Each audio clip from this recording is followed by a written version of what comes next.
네, 오늘 2020년 새해 첫 주일 예배입니다. 오늘 말씀의 제목은 성령 충만한 한 해가 되십시오 이렇게 됐는데요. 우리 앞뒤 자매님들에게 이 제목을 가지고 서로 인사 나누도록 하겠습니다. 네, 성령 충만한 한 해가 되십시오.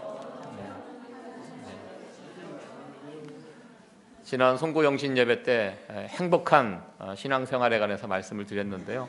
행복한 우리 신앙생활을 하기 위해서 이 성령 충만함이 제일 필요한 모습이 아닌가 이렇게 생각이 됩니다. 성령 충만하면 모든 거 다 됩니다.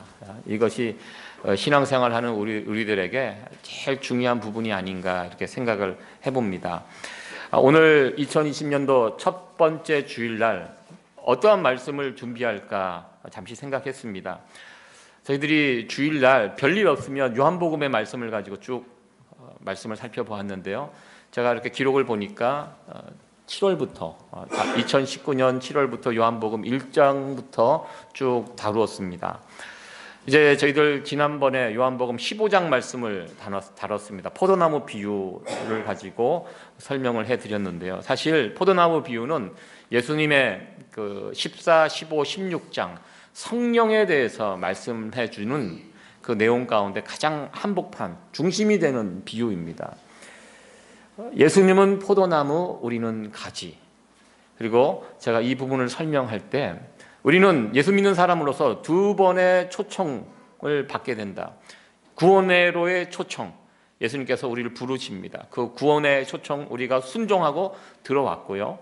그리고 교회 다니면서 예수님의 구원의 초청으로 응답하고 들어왔다고 모든 것이 끝나는 것이 아니라 그 다음번 두 번째 초청이 있다고 제가 말씀을 드렸습니다. 너희는 내 안에 거하라. 포도나무이신 예수님 붙어서 살아라. 내 안에 살아라. 내 안에 거하라. 이 두 번째 초청이 있다고 제가 말씀을 드렸습니다. 그리고 이 두 번째 초청이 참 중요하다. 많은 교회 다니는 사람들 가운데 첫 번째는 순종을 했지만 두 번째 초청에는 순종하지 않고 살아갈 때가 많다. 그러면서 이게 무엇이 문제냐면 우리의 구원의 문제는 별 상관이 없는데요. 두 번째 말씀에 순종하지 않으면 우리가 예수 믿으면요 정말 행복하고 예수님 참 생명 되시거든요. 영생이라고 하잖아요. 영원한 생명. 예수님 안에 영원한 생명, 기쁨, 평강 다 들어있습니다. 온갖 좋은 것들이 하늘에 신령한 것들이 예수님 안에 다 담겨져 있는데 우리가 예수님을 믿는데 그런 참 생명을 마음껏 누리지 못하고 살아갈 때가 많이 있다는 것입니다. 이유가 무엇인가? 이 두 번째 예수님 포도나무 가지로 이렇게 접붙임 받는 이 초청에 우리가 순종하지 못했기 때문에. 왜? 우리가 예수님에게 붙어 있으면 예수님의 생명이 나의 생명이 되고 예수님의 기쁨이 나의 기쁨이 되고 이 연결이 되어서 우리가 정말 이 세상에서 신앙인으로서 능력 있게 기쁘고 행복하게 생명력 있게 살아갈 수 있는데 이 부분이 온전치 못하면 그 부분을 놓치고 그 복들을 놓치고 살아갈 수밖에 없다. 제가 지난번에 그렇게 말씀을 드렸습니다. 우리의 구원의 문제는요 왔다 갔다 하는 문제가 아닙니다. 예수님을 영접하는 순간 우리의 구원의 문제는 끝이 납니다. 그러나 구원 이후의 문제, 우리의 삶의 문제는 별개의 문제입니다. 내가 영원한 생명을 이 땅에서 마음껏 누리고 사는가 아니면 누리지 못하고 사는가, 이 부분 우리에게 달려 있다는 것입니다. 어떻게 하면 우리가 풍성한 생명을 누리고 살아갈 수 있는가, 그 부분에 대해서 예수님께서 말씀을 주셨는데요, 이 성령에 관해서 말씀을 해주십니다. 그러면서 그 중심에 포도나무 비유가 있습니다. 사실 우리가 포도나무에 접붙임 받아서 살아가는 것도 내가 예수님을 붙들고 내가 어떤 선택을 해서 하는 것처럼 보이지만 실상은 이 사역도 성령님의 사역이라는 것입니다. 처음으로 예수님께서 제자들에게 성령에 대해서 말씀을 해 주셨습니다. 그 전에는 이 성령님에 대해서, 보혜사 성령님에 대해서는 말씀을 안 해 주셨습니다. 이 보혜사 성령님을 설명하는 이 시기가 언제였냐면 예수님께서 이제 이 땅의 사역을 마무리하시고 십자가를 지시고 죽으시고 부활하시고 승천하시는 그 즈음입니다. 근데 십자가의 이제 고난을 앞에 두고 바로 직전에 두고 제자들에게 말씀을 해 주셨습니다. 왜냐하면 예수님은 이것 때문에 오셨습니다. 그리고 이제 예수님은 그 일을 완성하기 위해서 제자들과 헤어져야 됐습니다. 3년 동안 열심히 제자들을 훈련하고 함께 동행하면서 예수님의 12제자를 세우셨는데요. 이제 때가 되었습니다. 무슨 때?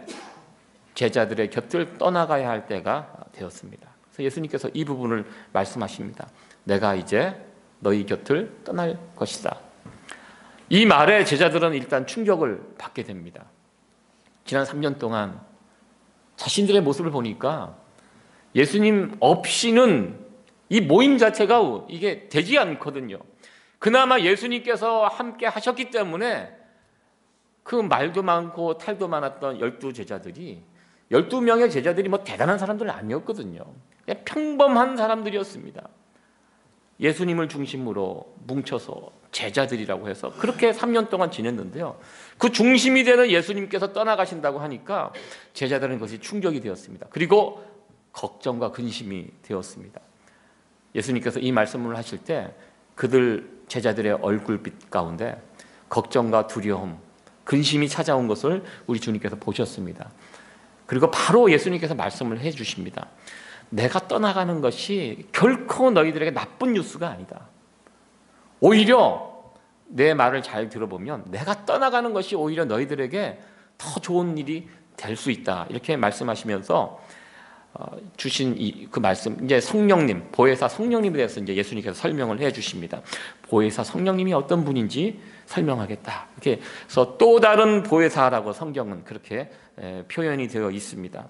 이 단어가 헬라어로는 파라클레토스라는 그런 단어입니다. 파라클레토스, 파라라는 이 뜻은 영어로 with, in 다 포함이 되어 있는 그런 뜻입니다. 옆에, 바로 옆에서 붙어있는, 이것이 파라라는 전치사입니다. 클레토스는 이것을 한 단어로 설명할 수가 없습니다. 영어 성경을 보면 다양한 단어로 설명이 되어 있는 것을 보게 됩니다. 위로자라는 뜻도 있고요, 상담자, 옆에서 돕는 사람, 변호인, 또 선생님, 스승, 이런 다양한 뜻이 클레토스라는 단어 안에 포함이 되어 있습니다.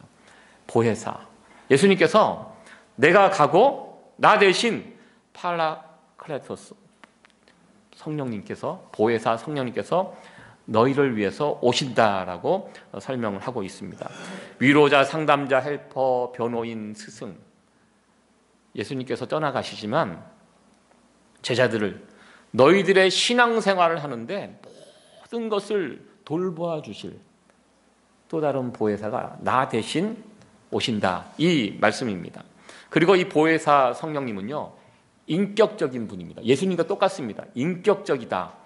인격적이다의 반대말은 저는 기계적이다라고 생각을 해봅니다. 기계적인 것은 그렇습니다. 여러분들 전화기에 전화가 오잖아요. 전화가 왔을 때 기계음과 사람의 음이 구별이 되잖아요. 기계음으로 들려오는 전화를 들을 때 여러분 어떻습니까? 바로 끊어버리죠. 조금 들어보다가 무슨 광고 전화, 기계음은 끊어버립니다. 그러나 전화가 왔을 때 어떤 사람의 목소리, 지금 기계가 아닌 사람이 전화를 하면 여러분 어떻게 합니까? 바로 끊습니까? 끊어도 되죠. 그러나 왠지 미안하잖아요. 사람이잖아요. 사람이 막 어떤 이야기를 할 때 최소한 들어보고 들어본 다음에 안 사요. 이야기는 하고 끊잖아요. 왜냐하면 사람이기 때문에 그렇습니다. 인격이기 때문에 그렇습니다. 근데 기계음은 상관없습니다. 기계음으로 들려오는 것은 그냥 딱 듣다 그냥 바로 끊어버려도 기계가 상처받습니까? 괜찮잖아요. 그래서 그냥 끊어버릴 수 있습니다. 보혜사 성령님이 인격적인 분이라는 것입니다. 자동이 아니라는 것입니다. 개별적으로 다 반응을 하신다는 것입니다. 그러니까 성령님이 어떤 분인가, 어떤 기운이나 능력, 에너지, 이것이 아니라는 것입니다. 예수님과 똑같은 인격자라는 것입니다. 그래서 말씀하시고 그 말씀을 들으시고 인도해 주시고 위로해 주시고 문제를 지적하시고 그 문제를 생각나게 해주시고 어떤 행동할 수 있도록 의지를 갖고 움직여 가시는 분, 이게 인격적이라는 그런 뜻입니다. 그동안 제자들을 위해서 예수님은 바로 옆에서 제자들의 모든 신앙생활을, 삶을 이끌어 주셨습니다. 제자들이 잘못할 때마다 지적하시고 하나님의 기뻐하는 뜻이 무엇인지 밝히 말씀해 주시고, 제자들이 그것을 따라올 수 있도록 격려해 주시고 위로해 주시고, 옆에서 예수님께서 그 일을 하셨습니다. 예수님께서 이제 제자들의 곁을 떠나가는데, 예수님께서 보내주신다고 약속하신 보혜사 성령님 무슨 일을 하시는가? 예수님께서 하시는 그 일을 그대로 하시는 것입니다. 얘들아, 걱정하지 마라. 나 떠나가지만 나 대신 또 다른 보혜사가 너희를 위해서 오실 것인데, 근데 그분은 떠나가지 않는다는 것입니다. 나는 지금 시간이 돼서 떠나가지만 보혜사 성령님은 떠나가지 않는다. 그리고 제가 예수님 대신 업그레이드라고 제가 표현을 했습니다. 성령님은요, 예수님의 업그레이드된 버전입니다. 제가 이렇게 말씀드리니까 여러분들이 이해하는데 성령님이 어떤 분인가 편하실 거예요. 예수님 참 좋은 분입니다. 그러나 예수님은 이 땅에 오실 때 우리와 같은 육신의 몸을 입고 오셨기 때문에 어떤 한계가 있어요. 우리와 똑같습니다. 배고프시고 시간과 공간의 제약을 받으십니다. 인간이 그렇죠. 예수님이 지금 여기에 계신다 그러면 저 위에는 안 계신 것입니다. 육신의 몸을 입고 오신 분. 예를 들어서 우리가 주일 11시에 예배를 드려요. 우리 세이비어 교회에 우리 예수님께서 방문하셨어요. 그 여기 계십니다. 그러나 그 시간, 그 옆에 있는 교회 예수님 안 계신 거예요. 육신의 몸을 입고 오면 우리와 똑같은 시간과 공간 제약 받게 됩니다. 그러나 보혜사 성령님의 영으로 오시면은 시간과 공간을 초월합니다. 넘어갑니다. 우리가 11시에 예배를, 이 미국 안에 얼마나 많은 교회들이 11시 주일 예배를 지킵니까? 예수님 많은 수십만의 교회들이 예배를 드려도 동일한 시간에 성령, 보혜사 성령님의 이름으로 그 자리에 함께 하실 수 있습니다. 이게 예수님의 업그레이드된 버전이 성령님이라는 그런 뜻입니다. 예수님은 시간이 돼서 떠나가십니다. 그러나 보혜사 성령님은 어떻게 합니까? 영원토록 너희와 함께 떠나지 않는다는 그런 말씀입니다. 그렇기 때문에 내가 떠나가는 것이 오히려 너희들에게 복되다, 너희들에게 좋다, 예수님께서 그렇게 말씀하신 것입니다. 보혜사 성령님이 얼마나 가까이 계신가? 17절 말씀, 오늘 이 본문 속에 많이 나와 있는데요. 같이 한번 읽어보도록 하겠습니다. 시작. 저는 진리의 영이라 세상은 능히 저를 받지 못하나니 이는 저를 보지도 못하고 알지도 못함이라. 그러나 너희는 저를 아나니 저는 너희와 함께 거하시며 계시게. 네. 너희와 함께 계신다. 너희 속에 계신다. 영어 성경을 보니까요, 그 with라고 되어 있습니다. 그리고 will be in, 우리와 함께 계시고 우리 안에 계시고. 예. 여러분들 얼마나 가깝게 계십니까? 우리와 함께, 너희 안에, 우리 안에. 예. 여러분들 가족들도 이렇게 가까이 있지 못합니다. 내 남편과 아내, 여러분들 그렇게 가까이, 우리가 한 집에 같이 있지만 그렇게 가까이 이렇게 붙어 있으십니까? 예, 붙어 있고 안에 있고, 예, 예, 아무리 금술이 좋은 부부도 그렇게까지는 못할 것 같습니다.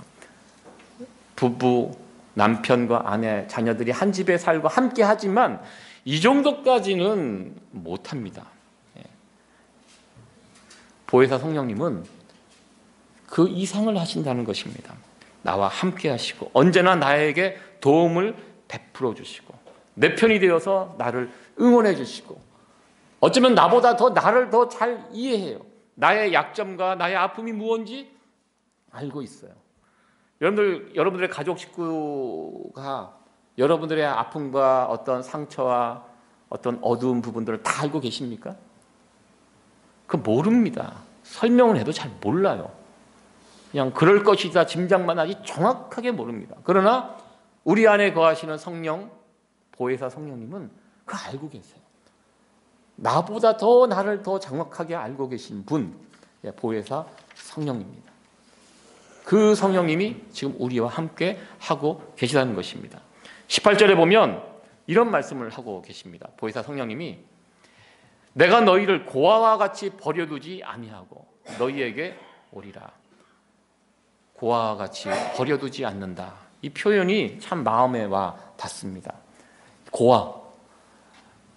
고아가 무엇입니까? 부모가 없는 사람들, 고아입니다. 최근에 제가 이 고아, 미국에 고아원이, 여러분들 미국의 고아원이 미국에 있는지 있어요, 없어요? 주변에서 고아원 보셨어요? 양로원은 보셨죠?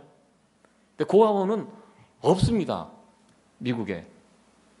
어딘가 있겠죠. 있는데 제가 알아보니까요, 찾아보니까 미국은 고아원이 없어지는 추세, 없앤다고 합니다.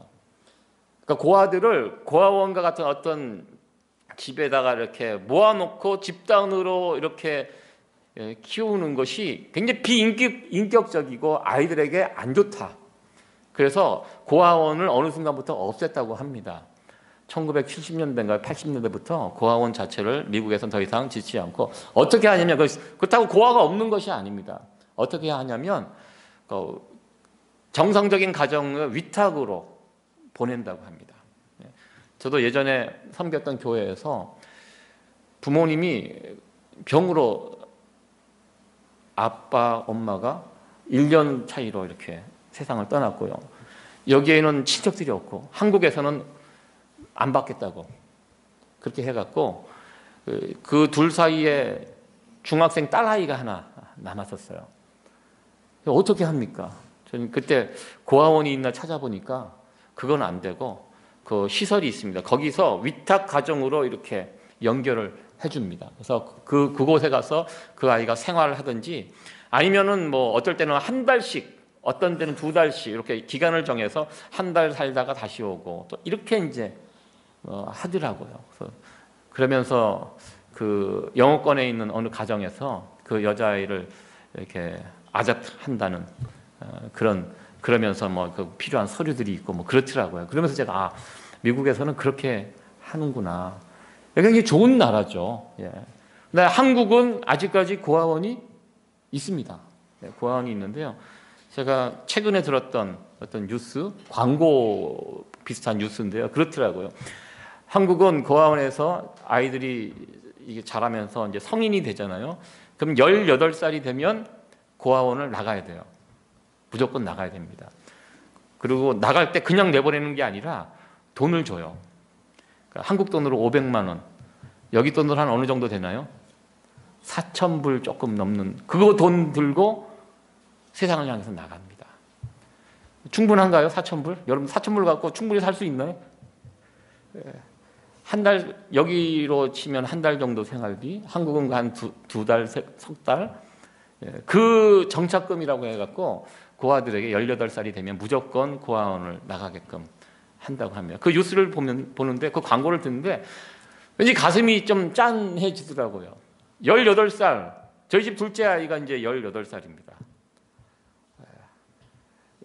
나갈 수 있을까? 제가 보니까 불가능한 얘기예요. 예. 그런데 고아원에서 자란 우리 아이들은 18살이 되면 나라에서 지원하는 그 돈 붙들고 받고 이제 나갑니다. 세상이 얼마나 무섭습니까? 그 무서운 세상 속에서 우리 아이들이 살아날 길, 이 고아가 그런 삶입니다. 나라에서 어느 정도 서포트는 해주지만 그렇게 18살이 돼서 세상에 나가게 된다면 이 아이들이 정말 거기에 서서 용기를 가지고 힘있게 살아갈 수 있을까? 이게 생각해보면 참 답이 잘 나오지 않더라고요. 참 쉽지 않습니다. 얼마나 힘든 삶을 살아가야 하겠습니까? 이 고아들의 삶이 그렇다는 것입니다. 예전에 어느 어르신 집에 추도 예배를 가서 드린 적이 있습니다. 그분이 한 연세가 한 70 정도 넘으셨는데 아버님 추도 예배를 매년 이렇게 드리시고 계시더라고요. 70이 넘으셨기 때문에 돌아가신 아버님 연세는 훨씬 더 거의 100세에 가까이 되셨겠죠. 90몇 세에 돌아가셨는데 돌아가신 지 뭐 5년이 지난 매년 예배를 드리십니다. 그러면서 그런 말씀을 하시더라고요. 추도 예배가 끝났는데 70이 넘으신 분인데 자기는 고아라고. 그렇죠. 말이 엄마 아빠 다 돌아가셨으니까 그 연세에. 저는 고아하면은 어린 아이들만 생각했는데 어른들도 이런 정서가 있구나. 엄마 아빠가 안 계시면 고아구나. 예, 여러분들 가운데 이 개념으로 생각하시면 여러분들 가운데도 고아가 있죠. 저는 아직 고아는 아닙니다만. 예. 예, 저는 고아라는 것을 새로운 정의를 한번 내려봤습니다. 그 어르신이 아쉬워하는 게 그거예요. 자기가 6대 독자, 7대 독자였는데 아버지의 정말 큰 사랑을 받고 살았다고 합니다. 나이가 그렇게 돼도 아버님이 90세가 넘어도 70된 아들을 바라보면 아들은 아들인 거예요. 어린 아들인 거예요. 늘 오면 뭐 밥은 챙겨 먹냐, 차 조심해라, 늘 했던 그 말씀. 그리고 이 아버님이, 돌아가신 아버님이 신앙이 너무 좋은 분이었대요.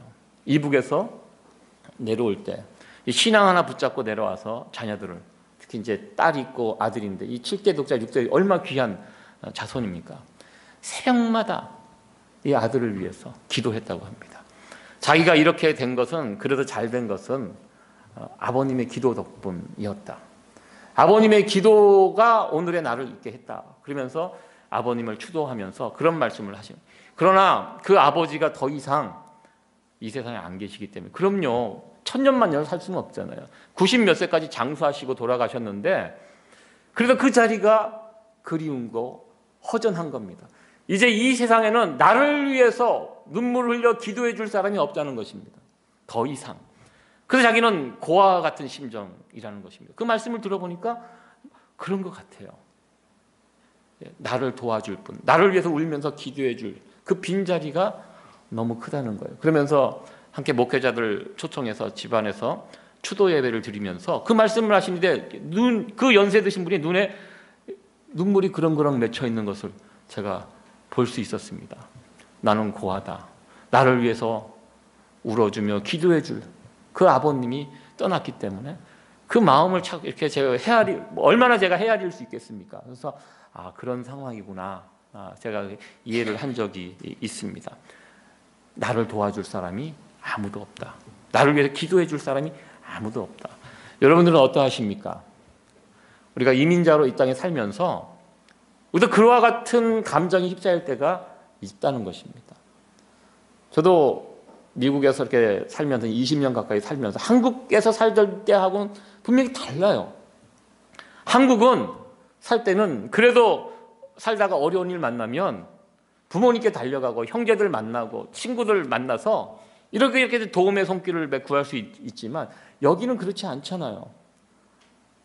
여기에서 살게 되면 나를 도와줄 수 있는 사람이 없습니다. 여러분들 많이 계세요? 여러분들 도와줄 수 있는 분들 주변에? 예, 여러분들 있으세요? 예, 있는 분들은 정말 복입니다. 예. 교회가 그런 역할을 해야 됩니다. 그런 역할을 해야 되는데요. 그러니까 이민자의 정서가 그래요. 와서 이렇게 살다 보면 어쩔 때는 정말 혼자 남겨진 것 같은 그런 느낌을 받게 됩니다. 제가 메릴랜드에 15년 가까이 살다가 처음에 뉴욕에 왔을 때 그렇잖아요. 아는 사람 아무도 없습니다, 여기. 제가 한국에서 20년 전에 사역할 때 같이 1년 동안 사역했던 목사님 한 명 여기 있는 거. 그분. 요즘 그분 자주 만나요. 유일하게 그래도 알고 있는 목사님이었기 때문에. 제가 뉴욕을 선택해서 온 이유 중에 하나가 그거예요. 아무도 없기 때문에 왔습니다, 제가. 제가 그냥 무슨 배짱인지 모르겠지만, 그래서 어쩔 때는 아무도 나를 도와주고 나를 알고 있는 사람이 아무도, 저는 오로지 여러분만 믿고 갔거든요. 이게 어떻게 보면 고아 같은 심정을 느낄 때가 있다는 것입니다. 그럴 때 어떻게 하냐? 우리 주님께서 말씀하십니다. 너는 절대 혼자가 아니다. 걱정하지 마라. 그 세상 그 누구보다도 너를 잘 알고 있고 너와 함께하는 나, 보혜사 성령님, 그 성령님이 너와 함께하고 있다. 우리 성령님은 절대로 너를 고아처럼 내버려 두지 않는다고 말씀하십니다. 요즘 21세기 이제 2020년도가 시작이 됐는데요. 이 세상의 풍조가 그래요. 요즘 점점 혼자 지내는 사람들이 많아져 가고 있습니다. 요즘 한국도 일본도 미국은 모르겠습니다. 이 고독사라는 거 끔찍하잖아요. 사람이 언젠가 죽게 되는데 혼자 지내다가 그냥 세상을 떠나시는 분들, 그래서 뭐 한 달, 두 달, 뭐 석 달 만에 발견되는 이런 분들, 혼자 지내기 때문에. 그래서 그걸 막 두려워합니다. 나도 그렇게 세상을 떠나면 어떻게 될까? 막 이렇게 이제 혼자 지내시는 분들 걱정 그렇게 하고 있습니다. 요즘 추세인 것 같아요. 한 30% 정도가 혼자 지내는 가정이라고 합니다. 이건 세상 풍조입니다. 이제 앞으로 그렇게 되어 점점 더 혼자 결혼 안 하고 지내는 청년들 점점 많아지고 있고요. 요즘 식당에도 가도 혼자 밥 먹을 수 있도록 그렇게 만들어 놓은 식당이 있다고 합니다. 아직 뉴욕에는 그런 거 없지요. 여러분들 특히 여성분들 혼자 식당에 가서 식사해 보신 적 있으세요? 아, 대단하십니다. 굉장한 남자분들은 혼자 뭐 저도 여기 와갖고 한번 여기 가까운 식당에 가서 혼자 밥 먹은 적이 있거든요. 혼자 딱 들어가는데 굉장히 좀 그렇더라고요. 벽 보고 혼자 먹었습니다. 예, 예. 벽 보고 돌아 앉아서 반만 먹었어요. 예, 예. 그러니까 그 음식을 맛있게는 먹겠더라고요. 딴 생각 가지고 먹는 것만 집중하고 먹게 되니까 혼자 먹는 것의 장점이기도 있기는 합니다. 근데 이게 요즘 추세가 그래요. 점점 혼자 지내는. 그러다 보니까요, 몸이 혼자 있는 것도 힘들지만 마음도 나 혼자밖에 없다. 이렇게 되면 정말 힘들어집니다. 극단적인 선택을 하시는 분들 마지막 단계가 그거거든요. 나 혼자밖에 없다. 외롭다. 날 도와줄 사람이 없다. 거기까지 가면 굉장히 어려워진다는 것입니다. 그러나 우리 보혜사 성령님 우리에게 말씀하십니다. 내가 너희들을 그와 같이 혼자 내버려두지 않는다. 걱정하지 마. 난 언제나 너와 함께 있고 난 네 편이고, 그러니까 너무 외로워하지 말고 나를 의지하고 나를 통해서 위로함 받고 그렇게 지내라고 예수님께서 보혜사 성령님을 보내주시면서 이렇게 말씀을 해주셨습니다. 또한 보혜사 성령님은 진리의 영이라고 말씀을 하십니다. 우리 17절 말씀, 저는 진리의 영이라. 진리, 진실, 우리 성령님은요 진실만 말씀하십니다. 거짓말하지 않습니다. 사단은 거짓의 압이라고 이렇게 이야기합니다. 여러분들 어떤 사람은요 정말 거짓말을 너무 쉽게 하는 사람들이 있습니다. 여러분들은 거짓말 잘 하십니까? 어떻습니까? 저는 거짓말을 하면 제 주변에는, 저도 거짓말 안 하고 살지는 않습니다. 거짓말 할 때 해야죠. 항상 참말만 하고 어떻게 삽니까? 거짓말 할 때가 있습니다. 선의의 거짓말이라고 그렇게 이야기를 하죠. 목사님 식사하셨어요? 그러면 식사 안 했거든요. 근데 여기서 식사 안 했다고 이야기하면 피차 곤란해지는 상황이 또 있어요. 그러면 눈치 보고 그냥 식사했습니다. 그리고 이제 넘어가는, 이제 이런 자잘한 뭐 중요한 거짓말 아니고 이런 자잘한 거짓말들이 있어요. 제 친구들이 그래요. 요한아, 너 거짓말 하지 마라. 왜? 거짓말 하면 표가 난다는 거, 얼굴에. 아직까지 제가 이거 잘 못 숨겨요. 거짓말을 할 때. 우리 자녀들이, 어린 아이들이 거짓말하면 표가 금방 어른은 알잖아요. 이거 거짓말이다 아는데, 저도 아직까지는 이 거짓말하고 그러면 이게 좀 심장도 막 빨라지는 것 같고 얼굴도 빨개지는 것 같고 좀 아직 이게 잘 능숙하지가 않은 것 같아요. 그런데 어떤 사람들은요 거짓말 정말 잘합니다. 입만 열면 거짓말이라고 하는. 그래서 이건 뭔가 문제가 있다.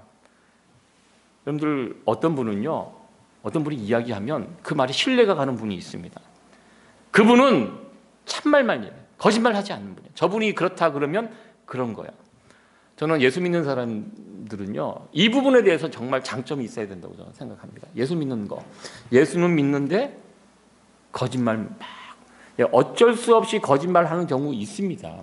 다 이해할 수 있습니다. 그런데 별일 아닌데도 그냥 쉽게 거짓말이 습관이 돼서 그냥 넘어가는 이런 거, 이건 예수님을 제대로 믿는 사람 아니라고 저는 확신합니다. 예수 믿는 사람들은요 진실 말합니다. 거짓말 안 하려고 합니다. 이게 예수 믿는, 왜냐하면 성령님 진리의 영이시기 때문입니다.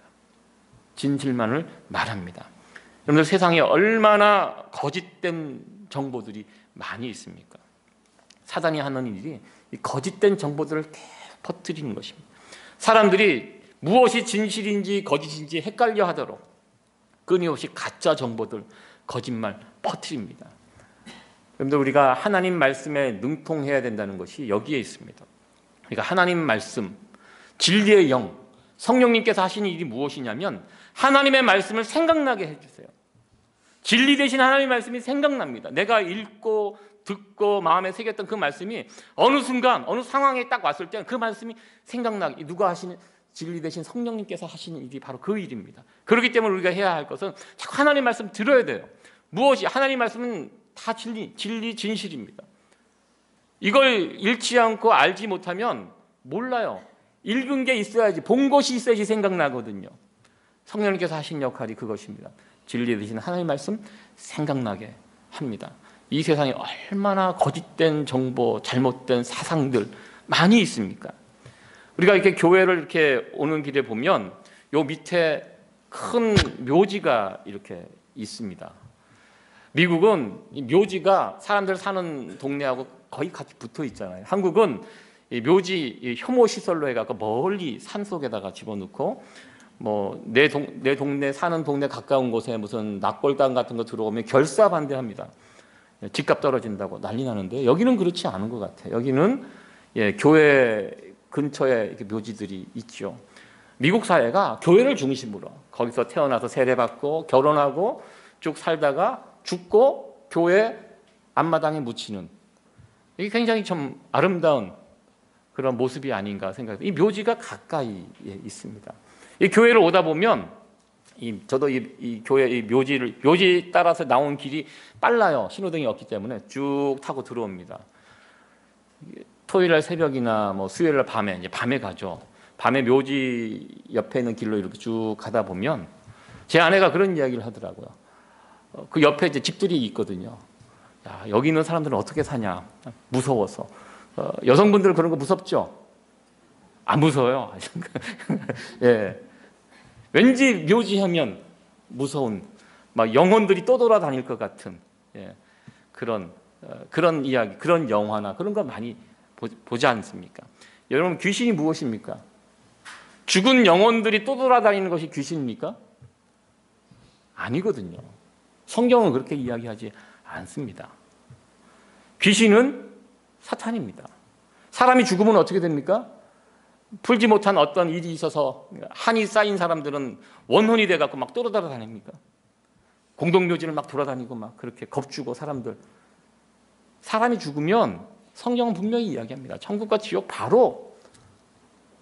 귀신은요, 사람이 죽어서 돌아다니는 영이 아니라는 것입니다. 귀신은요, 사탄입니다. 악한 영입니다. 성경은 그렇게 이야기하고 있습니다. 우리가 이것을 성경을 통해서 분명히 알고 있으면 그런 부분에 우리가 짓눌리지 않는다는 것입니다. 그러니까 묘지 무섭지 않습니다. 저는 예전에 군에 있을 때 밖에서 훈련하면 밤에 이제 산에서 자야 될 때가 있습니다. 그러면 침낭 하나 들고 어딜 찾아갔냐면 묘지를 찾아갔어요. 묘지 산소 가면 산소는 잔디가 이렇게 그래도 있어요. 그래서 등도 안 베기고, 그리고 묘지 이렇게 본분이 올라가서 거기다 머리 베고 그 자면 아주 좋아요. 저는 산에서 어떻게 훈련 나갈 때는 그런 데만 물론 혼자는 안 가죠. 같이 가죠. 예, 그 정도는. 예, 그래서 별로 그런 부분에 대해서는, 왜? 하나님 말씀 제가 알고 있기 때문에. 예, 죽으면 천국과 지옥이고요. 예, 사람이 뭐 이렇게 하는 거 그거 아니라는 것입니다. 이 밖에도 우리가 세상에 잘못된, 거짓된 그런 거짓말들이 얼마나 넘쳐나고 있습니까? 근데 거기에 끌려다니고 현혹되는 거, 하나님 말씀 잘 모르면 끌려다닌다는 것입니다. 성령은 말씀하십니다. 저는 진리의 영이라. 우리가 하나님 말씀을 붙들고 있으면 성령 하나님 자꾸 깨닫게 해주셔서요, 우리가 그런 세상의 거짓에 휩쓸리지 않고 잡혀있지 않고 그렇게 진리 가운데 걸어갈 수 있도록 우리를 인도해 주신다는 것입니다. 성령은 진리의 영. 요한복음 14장 6절에 보면 예수님께서 말씀하십니다. 내가 곧 길이요 진리요 생명이니. 진리 누굽니까? 예수님입니다. 그러니까 보혜사 성령님이 하시는 무엇이냐면 진리 가운데 진리로 인도하시고, 결국 그 진리가 인도되면 누가 있습니까? 예수님이 있습니다. 성경의 주제가 무엇입니까? 우리의 구원자 예수님에 관한 이야기입니다. 우리가 성령 충만 교회에서 자주 이야기합니다. 성령 충만 무엇인가? 성령 충만해지면 사람이 어떻게 되는가? 방언을 하고 병을 고치고 예언을 하고, 한국교회가 그동안 좀 잘못된 그런 모습이 있습니다. 그러나 너무 그런 현상적인 부분에만 너무 치우쳐져 갖고 성령 충만하면 왠지 우리하고 좀 다르고 또 특별하고 범접하기 쉽지 않은 그런 사람으로 막 사람을 우러러보게 되죠. 성령 충만한 사람들, 신령한 것 같고, 저분이 기도해주면 꼭 뭔가 또 나아질 것 같고, 우리하고 다르고 뭐 카리스마가 있고 막 이런 쪽으로 한국교회는 성령 충만을 이해했습니다.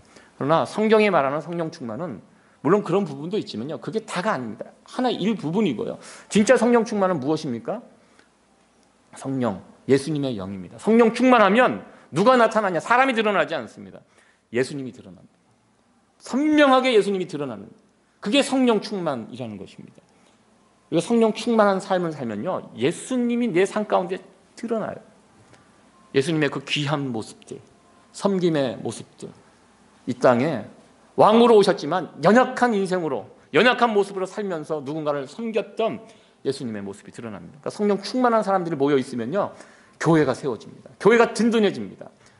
성령 충만한 사람들이 돌아다니면서 교회를 해집고 분열시키고 이거 성령 충만한 거 아니라는 것입니다. 성령 충만하면 할수록 진리 되신 예수님이 드러나게 되고 보여지게 되고 교회가 아름답게 견고하게 세워져 가는 것, 이게 성령 충만의 정말 중요한 모습이라는 것입니다. 우리 가운데 올 한 해 이 성령 충만한 한 해가 됐으면 좋겠습니다.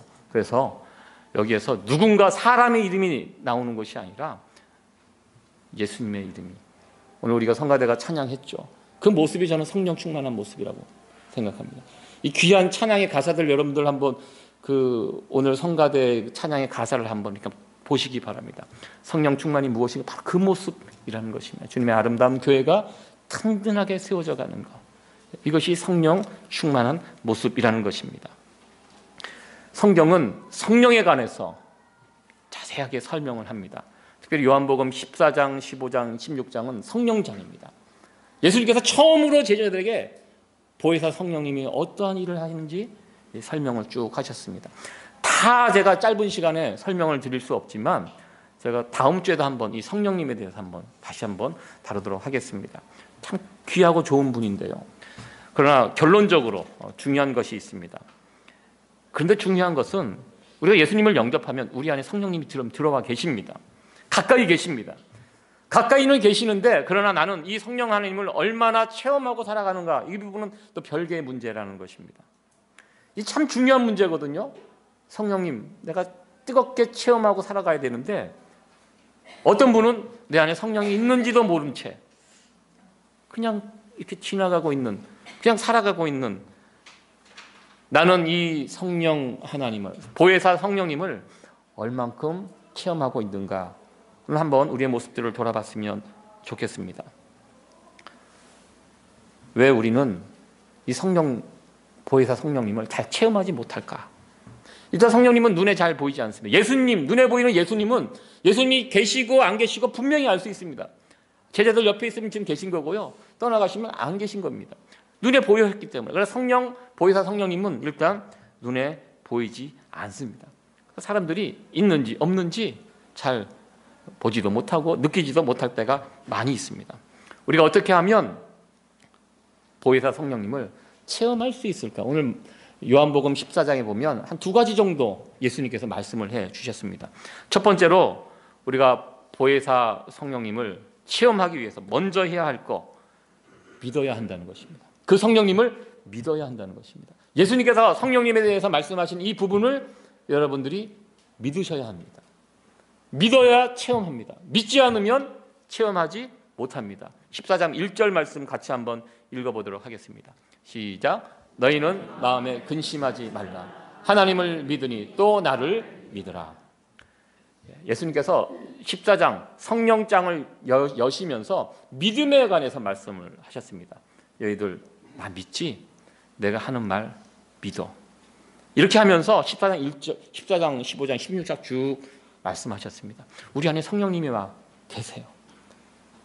그 성령님을 여러분들이 일단 믿으셔야 합니다. 우리 안에 성령님이 들어와 계시는데 제가 이런 비유를 듭니다. 저희 집에 누군가 손님이 찾아오셨는데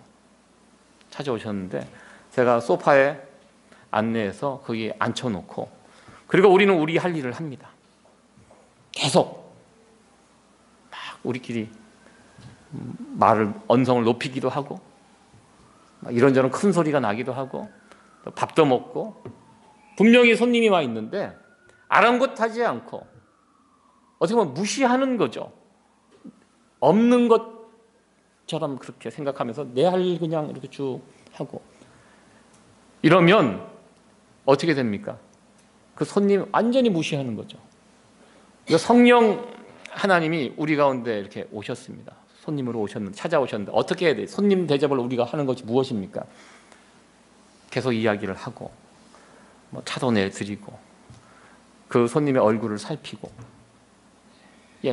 마치 우리가 성령님이 우리 가운데 찾아오셨는데 아예 무관심하고 냉대하고 없는 것처럼 생각할 때가 있다는 것입니다. 분명히 오셨는데 어떻게 해야 돼요? 인정하고 인격적으로 여러분들이 계속 교제하셔야 됩니다. 그것이 성령님을 인정하는 것이고 성령님을 체험하는 것입니다. 그리고 예수님 말씀 믿어야 합니다. 그분이 하시는 말씀 예수님께서 이렇게 말씀하셨는데 그런 게 어디 있어? 눈에도 안 보이는데 없어. 이렇게 하면요 성령님 체험 못한다는 것입니다. 일단 여러분들이 성령 충만한 성령을 체험하려면 예수님께서 하신 이 성령에 관해서 하신 말씀들을 여러분들이 받아들이셔야 합니다. 그리고 이 믿음이라는 거 예수님께서 강조하셨는데요. 제자들이 예수님이 떠나가신다는 그 소식을 듣고 걱정과 두려움에 빠졌습니다. 움츠려들었습니다. 이럴 때 예수님께서 주신 해결책이 바로 믿음이라는 것입니다. 믿어라. 나를 믿어라. 너와 함께 하시는 성령님을 믿어라. 믿으면 어떻게 됩니까? 걱정과 근심이 놓아지게 됩니다. 우리가 2020년도 이렇게 시작이 됐는데요. 올 한 해 걱정거리가 얼마나 또 많이 있겠습니까? 지금 미국 전쟁을 시작하려고 합니다. 무서운 세상이지요.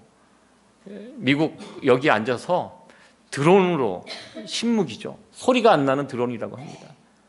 그래서 어디에 있는지 알고 쫓아가서 가까이 가서 미사일로 이란의 어느 군 장성 그렇게 해서 제거했습니다. 아마 이 모습이 이 일이 북한 김정일에도 굉장히 심리적인 압박을 줄 것 같아요. 미국이 못하는 게 뭐가 있겠습니까? 밤에 뛰어갔고 들어가서 원하는 목표물 제거할 수 있는 아주 무서운 시대에 우리가 살고 있습니다. 이제 전쟁이 까딱 잘못하다가 이제 시작이 될 것 같은데요. 전쟁 이제 대통령 선거도 있고 미국이 이제 전쟁을 해야 할 여러 가지 이유 중에 또 하나가 있습니다. 이제 걱정이 되죠. 저도 이제 큰 아이를 이제 군에 보내서 기다리고 있는데 또 이 전쟁이 일어나면 뭐 전쟁터로 가야 되겠죠. 저도 뭐 이런저런 걱정이 있고요. 여러분들은 어떠하십니까? 2020년도 이렇게 시작이 되는데 새로운 해를 맞이할 때마다 벅찬 희망과 소망보다는 일단 걱정스러운 일들이 막 놓여 있을 것이라고 생각이 됩니다. 10가지 중에 7, 8가지, 어떤 분은 9가지가 걱정스러운 일이고 한 가지, 두 가지 그냥 그 정도 좀 즐겁고 기쁜 일들 아마 이렇게 보통 우리의 삶이 그렇게 다 구성이 되잖아요. 근데 까딱 잘못하면 중요한 것은 이 걱정거리에 붙잡혀 있으면 계속 걱정에 끌려다닙니다. 걱정에 사로잡혀 버립니다. 우리는 어떻게 해야 됩니까? 하나님을 믿는 사람들은 믿음으로 선포하며 나가야 된다는 것입니다. 내가 지금 걱정에 사로잡혀 사는가 아니면 믿음으로 사는가? 여러분들 선택하셔야 합니다. 예수님 걱정하고 있는 제자들에게 예수님께서 오셔서 나를 믿어라. 예수님 믿으면 어떻게 됩니까?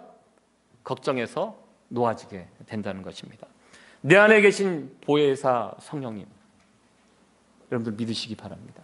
믿으시면 더 이상 걱정에 사로잡혀 살지 않게 됩니다. 두려움은 사라지게 됩니다. 두려움과 믿음은 반대입니다. 나를 지금까지 이 자리까지 인도하여 주신 그 주님 2020년도도 나를 인도해 주실 것이다. 이 믿음을 가지고 믿음으로 선포하십시오. 믿음을 붙들어야지 우리는 걱정에서 놓일 수 있습니다. 어중간하면 우리는 걱정에 끌려갈 수밖에 없습니다. 두렵고 위태로운 일을 겪을 때마다 다시 한번 내 안에 계신 성령님이 의지하시고 성령님과 상의하시고 믿음으로 선택하십시오. 그러면 그 위태로운 순간, 걱정의 자리, 근심의 자리에서 벗어날 수 있습니다. 그리고 믿음의 자리에서 주님께서 주시는 그 생명력을 가지고 정말 행복하게 힘있게 신나게 또 한 해를 달려갈 수 있습니다. 그렇게 살아갈 수 있는 저와 여러분들 되어지기를 간절히 축원합니다. 두 번째로 성령 하나님 마지막 말씀입니다. 우리가 어떻게 성령 하나님을 체험하는가?